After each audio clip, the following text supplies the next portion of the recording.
বিসমিল্লাহির রহমানির রহিম। আসসালামু আলাইকুম। জনতার রান্নাঘর থেকে সবাইকে জানাচ্ছি শুভেচ্ছা। আশা করি সবাই ভালো আছেন। আজকে যে রেসিপিটি করব সেটা হচ্ছে একটা শাকের রেসিপি করব। সেটা হচ্ছে লাউ শাক। একটু অন্যরকম করে করব। এভাবে আমি কুটেছি। এই যে শাকটা শুধু পাতাটা নিতে হবে, এই ডাঁটাটা ফেলে দিতে হবে। ফেলে দিবেন না, অন্য কিছু দিয়ে দিবেন। এই যে দিয়ে এই যে আঁশগুলো একটু ফেলে দিয়েছি। আর এটাকে এই যে এইভাবে করে নিয়েছি।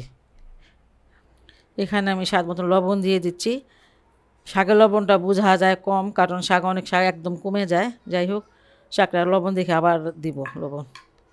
এখানে আমি একটা পেঁয়াজ কুচি দিয়ে দিচ্ছি, আর একটা যে রসুনের মানে ছোটো ছোটো রসুনের কুচি সেটা দিয়ে দিলাম, আর একটু বড়ো সাইজের 4টা মানে মরিচ দিলাম। মরিচগুলো মোটামুটি ঝালই আছে। শাকটাকে আমি খুব সুন্দর করে সিদ্ধ করে নেব। সিদ্ধ করে তারপর শাকটাকে বেটে তারপরে ভর্তা না সরি তারপরে আমি ভাজিটা করব। অসম্ভব মজার একটি ভাজি। যাই হোক, এটাকে এখন আমি ঢেকে দিব যতক্ষণ না পর্যন্ত সিদ্ধ হয়। শাকটা প্রায় সিদ্ধ হয়ে গেছে। এই যে একটু একটু ভেজা ভেজা আছে, যে একটু চাপ দিয়ে একটু পানি বের হয়, তাতে কোনো সমস্যা নাই, কারণ এটাকে আমি বেটে নিব। বেটে নিয়ে যারা শিল্পাটা আছে বেটে নেবেন, আর যদি না না ইয়ে থাকে তাহলে ব্লেন্ড করে নেবেন। আমি বেটেই নিব, সুন্দর করে বেটে তারপরে এটাকে আমি দেখাচ্ছি কি করব।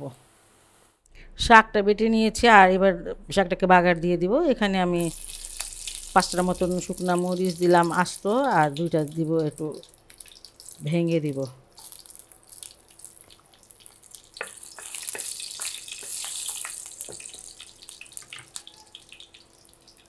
এই যে এখানে একটা রসুন আর একটা পেঁয়াজ,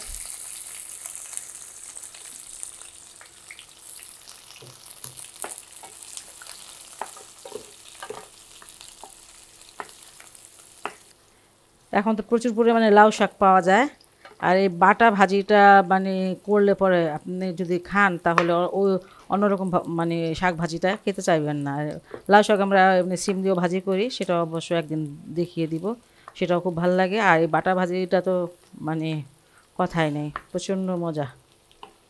হয়তো অনেকে বলতে পারেন যে মানে শাকে অনেকগুলো পেঁয়াজ রসুন দিয়েছে, কিন্তু শাকটা কীভাবে মানে মজা হবে? পেঁয়াজ রসুন দিয়ে তো মজা হবে, তাই না?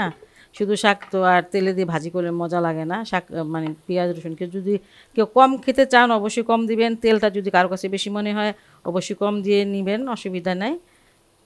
আমি আমার মতন আর কি ভাজি করি, আমি এমনই বাসায় ভাজি করি, আর আপনাদের ঠিক সেইভাবেই মানে দেখানোর চেষ্টা করি। আর এই যে আস্ত মরিচগুলো আমি এখন উঠিয়ে রাখবো। এই আস্ত মরিচগুলো যখন যার মন চায়, শাক যখন খাবে, যার ঝাল কম লাগে, সে অবশ্যই এই শুকনো মরিচটা ভেঙে ভেঙে খাবে, অনেক ভালো লাগে। বাংলা খাওয়া আর কি এগুলা।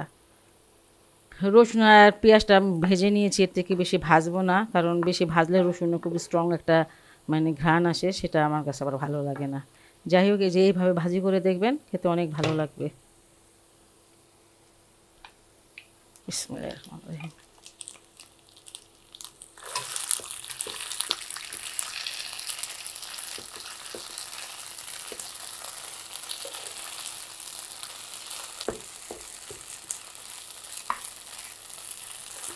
এখানে আমি 1 আঁটি শাক নিয়েছি, আর যদি গাছ থাকে, গাছ নাই এখনও বড় হয় নাই, গাছ থাকলে তো মানে ইচ্ছা মতো তোলা যায়, শাকটা কমে যায় একদম।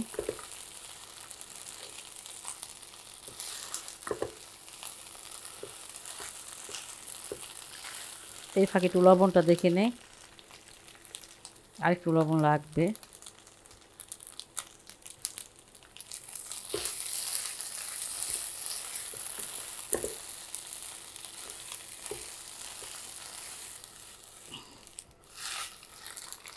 খুবই মানে সহজ এবং খুবই টেস্টি একটা রেসিপি।